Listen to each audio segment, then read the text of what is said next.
Hello again. The Executive Director of Harmony Gold Mines has called for the reinstatement of a specialized police unit to fight the illicit gold trade. Mashiko says the scourge of zamazamas can be dealt with if the sector, the police and community work together.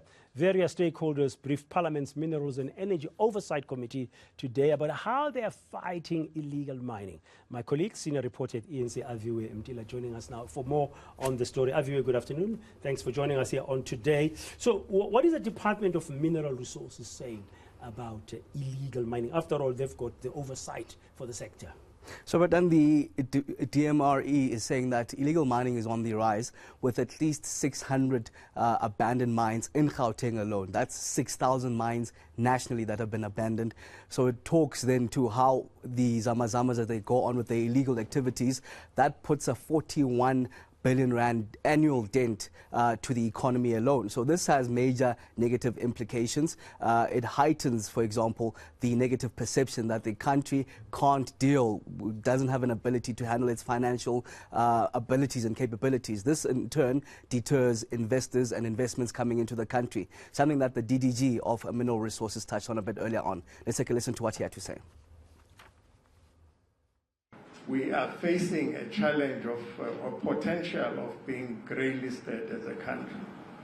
Now, grey-listing results from an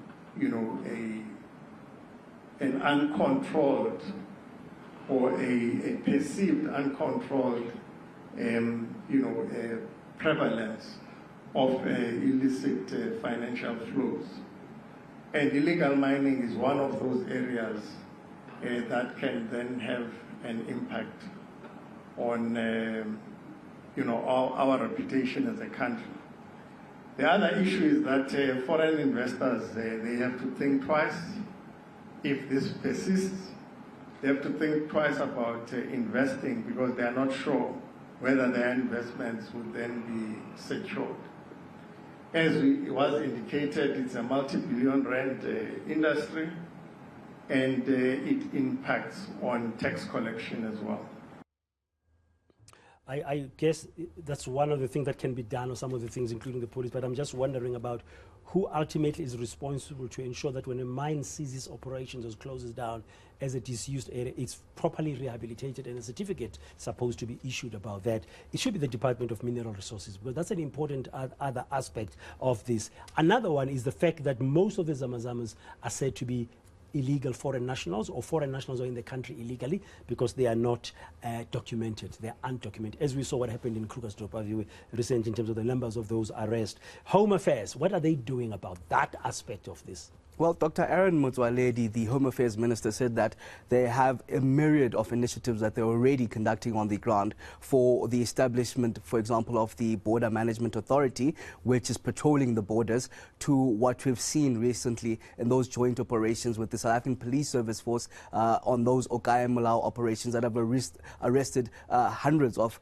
undocumented illegal foreigners, for example. But he also says that they're now having conversations with their neighboring countries such as Lesotho and Zimbabweans and Mozambique, which in the majority is said to be where these zamazamas are coming from. Let's take a listen to what Dr. Aaron Motsoaledi had to say.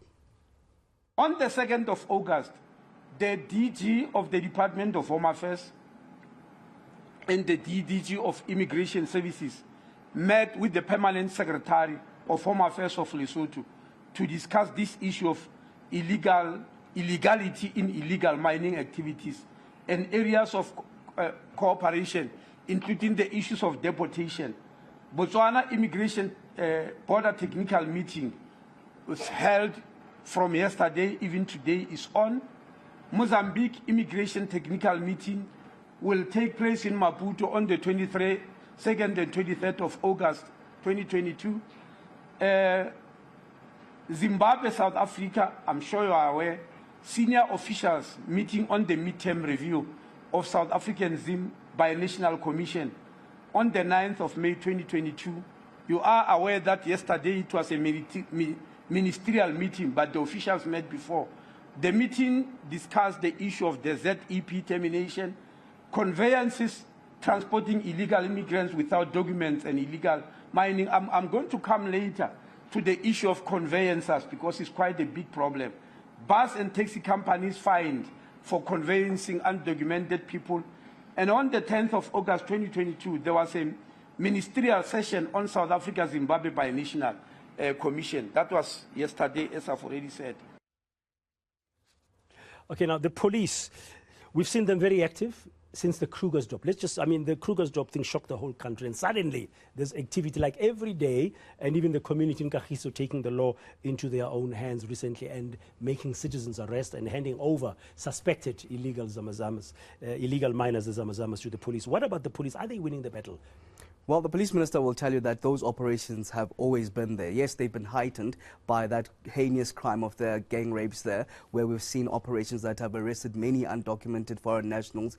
But realistically, on the ground, Badan, there is that element of rotten apples and corruptions. A lot of corrupt South African police service members that are in cahoots with these illegal miners, some of them even transporting some of the gold to where we don't know it's being sold. Police aren't even looking to where the gold has been sold. They are corrupt employees, either forced or doing it for bribes themselves. But it's something that the Harmony Gold Executive Director actually touched on a bit earlier on when it comes to the South African Police Service. Let's take a listen to what he had to say. Challenges that we're sitting with: redundant mines belonging to other mining groups, not closed or demolished, as such allowing illegal miners to gain access into our working areas. Mining security rely on SAPS for assistance, and sometimes it becomes difficult to get assistance from SAPS for different reasons. Mining security can legally address level 1 and limited level 2 illegal miners. This is the elephant in the room, Chair, whereby as mining houses, we can only address level 1 and level 2, which would be your hands that are underground there. But there is level 3 up to level 5 of illegal gold traders. Because the question is, if these people are mining illegally, who do they sell this gold to? Okay, we're going to be going to Iraq in the